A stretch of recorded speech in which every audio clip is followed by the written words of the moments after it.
Meeting recording is in progress.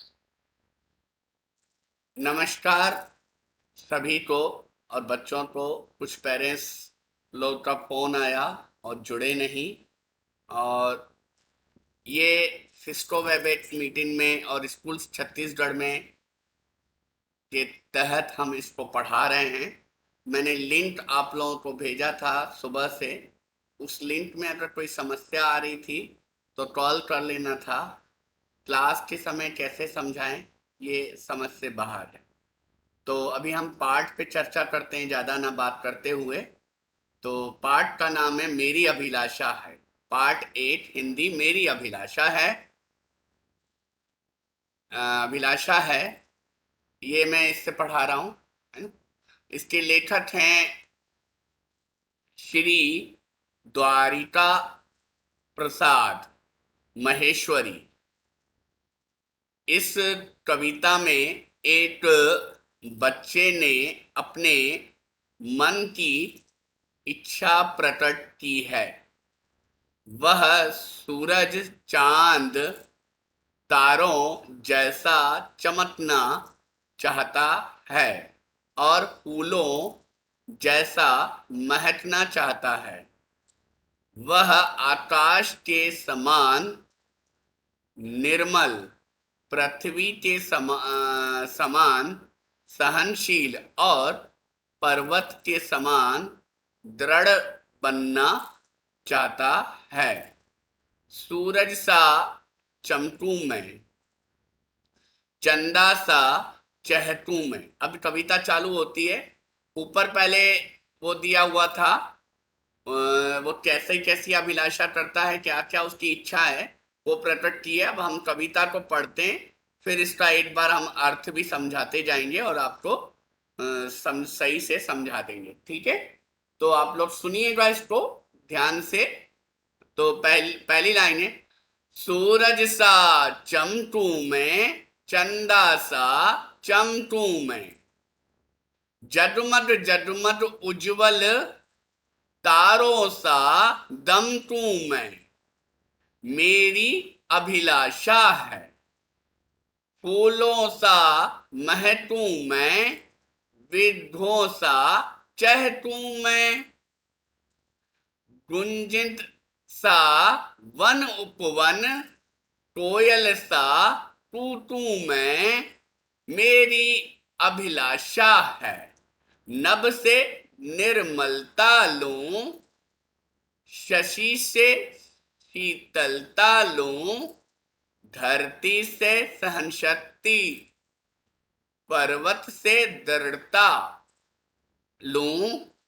मेरी अभिलाषा है, मेघों सा मिट जाऊं, सागर सा लहराऊं, सेवा के पथ पर मैं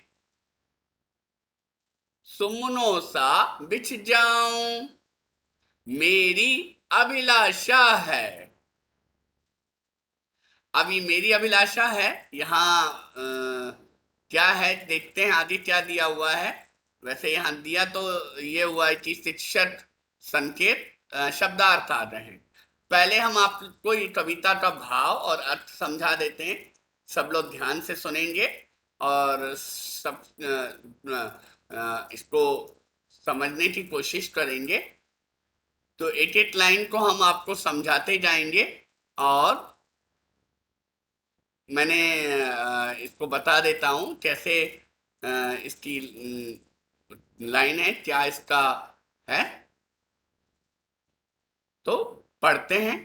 पहली लाइन है, सूरज सा चमकूं मैं, चंदा सा चमकूं मैं। सूरज सा चमकूं यानी सूरज और चंदा सा चमकूं मैं। सूरज कैसे होता है, चमकीला तेजीला, है ना। और चांद भी चमकीला होता है, पर सूरज के अंदर गर्मी तेज रोशनी होती है बच्चों। ज्यादा तेज रोशनी होती है, गर्मी भी होती है, तेज भी ज्यादा होता है। और चांद में थोड़ी रोशनी रोशनी होती है, चमकीली होती है, लेकिन वो ठंडी होती है। कैसी होती है बच्चों, ठंडी होती है। तो वो बोल रहा है मैं सूरज सा चमकीला भी बनूं और चांद सा भी बनूं, माना ना ज्यादा गर्म बनो ना ज्यादा ठंडा, माना अपने आप में एक नरम रहूं, ना ना ज्यादा गर्म ना ज्यादा ठंडा। ठीक है, इस लाइन का ये मतलब है, सूरज सा चमकूं मैं, चंदा सा चमकूं मैं। आगे, जगमग जगमग उज्जवल तारों सा दमकूं मैं, मेरी अभिलाषा है। जगमग जगमग तारों सा दमकूं में, मेरी अभिलाषा है। अब जगमग जगमग तारों, जो तारे होते हैं रात को दिखाई देते हैं, वो जगमग जगमग टिम टिम टिम टिम टिम टिम जगमगाते रहते हैं, है ना। वैसा मैं दमकूं, मेरी अभिलाषा है। ठीक है, आगे, आगे क्या बोल रहा है, फूलों सा महकूं मैं, विरहों सा चहकूं मैं। फूलों सा महकूं में, फूल जब फूलों के पास हम जाते हैं बाग बगीचे में, गार्डन में, तो हमें खुशबू आती है नहीं आती है, तो महकने की खुशबू आती है। उनकी उनको देख के भी हमें आंखों को भी अच्छा लगता है, और उसके महकने से भी सुगंध जो महकती है चारों तरफ, आसपास सुगंध महकने लगती है, हमें बहुत मन को आनंद लगता है, यहीं बैठे रहें, कहीं जाए नहीं, ऐसा लगता है नहीं लगता है। वैसा फूलों सा मैं महकूं, बच्चा भी यही बोलता है, मैं फूलों सा महकूं। और बच्चा फूलों जैसा ही होता है। आप बच्चे के पास जाओ तो बच्चा ऐसी ऐसी तोतली भाषाओं में, तोतली बातों में ऐसी ऐसी बातें बोलता है, तो हमको लगता है बच्चा हमारे से दूर कहीं जाए ही नहीं। तो वो बोल रहा है, फूलों सा महकूं मैं, विरहों सा चहकूं मैं। विरह पक्षी को बोलते हैं, तो पक्षी चहकते रहते हैं, तो बच्चा भी चहकता रहता है। कभी माँ बोलेगा, कभी पापा बोलेगा, कभी नाना बोलेगा, कभी दादी बोलेगा, कभी कुछ बोलेगा, कभी कुछ बोलेगा, तो वो चहकता रहता है। और कभी इधर उछलेगा, कभी उधर उछलेगा। तो जैसे पक्षी चहकते रहते हैं, वैसा बच्चा बोल रहा है मैं वैसा बनूं, और ऐसी मेरी अभिलाषा है, ऐसी मेरी इच्छा है ना। आगे, आगे क्या बोलता है ये कविता, है ना। आगे, विध्वंसा महकूं में, विध्वंसा चहकू में, हो गया। आगे है चहकू, आगे है गुंज गुंजित सा वन उपवन, कोयल सा तू तू में, मेरी अभिलाषा है। मतलब गुंजित सा वन उपवन, गुंजित सा वन उपवन, कोयल सा, गुंजित सा वन उपवन, कोयल सा टू टू में, मेरी अभिलाषा है। माना जो गुंजित उसको बोलते हैं जो गुंजन करना, तो वहां कहाँ गूंजू, वन उपवन में। कोयल कहाँ गूंजती है, यहाँ तो बाग बगीचा होता है वहां गुंजित होती है, या वन में होती है बच्चों। तो वैसे ही बच्चा बोलता है, मियाँ मैं बाग बगीचे में घूमता रहूं, या वन उपवन, वन में घूमता रहूं। तो वन उपवन में बच्चा तो नहीं जा सकता है, तो वो यही बोलता है कि मैं अपने घर में, अपने जहां मुझे खेल मिले, या स्कूल में, या जहां पर मेरे को खुशी मिले, वहां मैं चहकता रहूं, ये मेरी अभिलाषा है। कोयल सा कुकू में, है ना। और कोयल सा कुकू में, वन वन ये इसमें यही बोला है, विघोसा चहकू में मैं, गुंजित सा वन उपवन। गुंजित माना जो गुंजन जहां होता है, आपने देखा होगा बच्चे लोग क्या करते हैं कि जहां पर आवाज गूंजती है वहां पे डबल डबल बोलने की कोशिश करते हैं, आप जैसे बच्चे। तो वैसे ही गुंजित सा वन उपवन, वन में भी उपवन में भी। वन उसको बोलते हैं जहां जंगल रहता है, उपवन जहां बाग बगीचे पाए जाते हैं उसको उपवन बोलते हैं। तो बाग बगीचे में ऐसे बोलो ना, तेरा नाम क्या है, तेरा नाम क्या है, तेरा नाम क्या है, तेरा नाम क्या है, ऐसे गूंजन होता है। तो वैसा ही बोलता है, मैं ऐसी जगह पे जाऊं जहां पर मेरा डबल डबल बोलूं, डबल डबल मेरा आवाज आए। तो वैसा मैं ऐसा बनूं, ऐसा और कोयल सा टूटू, मन कोयल जब गाती है, गाना गाती है, तो उसका आवाज बहुत मधुर, बहुत प्यारा, बहुत मीठा लगता है।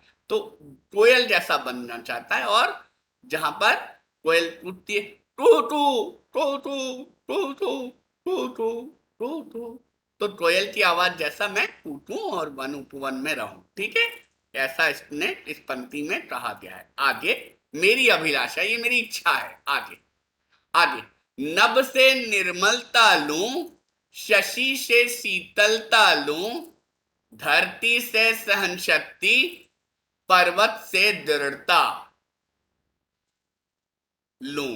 तो देखो आप यहां से समझते हैं, नभ से, नभ से निर्मलता माना जो नभ है, आकाश है, आपने देखा होगा हमेशा नीचे दिखाई देता है। तो वो निर्मलता यानी मैं नीचे रहूं, किसी से लड़ाई ना लड़ूं, अपने बड़े लोगों से आदर से बात करूं, प्यार से बात करूं, अच्छे से बात करूं। ऐसे नहीं, सर समझा रहे हैं, मैडम समझा रही है, या मम्मी पापा बात कह रहे हैं तो उनको ऐसे नहीं बोले है, लेकिन मैं धीरे से प्यार से बोलूं, हाँ मैडम जी, हाँ सर जी, हाँ माता जी, हाँ पिताजी। तो नभ से निर्मलता लूं, आकाश से मन निर्मलता यानी अच्छे से बात करूं, सबसे प्यार से बात करूं, है ना। नभ से निर्मलता यानी प्यार से बात करना, निर्मलता यानी प्यार से बात करूं। शशि से शीतलता, शशि यानी जो चांद जो होता है ठंडा रहता है, मैंने आपको बताया था शुरू में, सूरज चमकता है गर्म रहता है, और चांद चमकता भी है और ठंडा रहता है। तो चांद, शशि बोला है तो चांद को शशि बोलते हैं, शशि यानी चांद। उससे शीतलता लूं, लड़ू नहीं किसी से, शांति से, प्यार से, धीरज से सबसे बात करूं। ठीक है, आगे बोल रहा है, धरती से सहन शक्ति, धरती माता जो हमारी है उस पर कितनी गाड़ियां चलती हैं, कितने पेड़ पौधे हैं, कितने मकान बने हुए हैं, पर किसी को बोलती है क्या?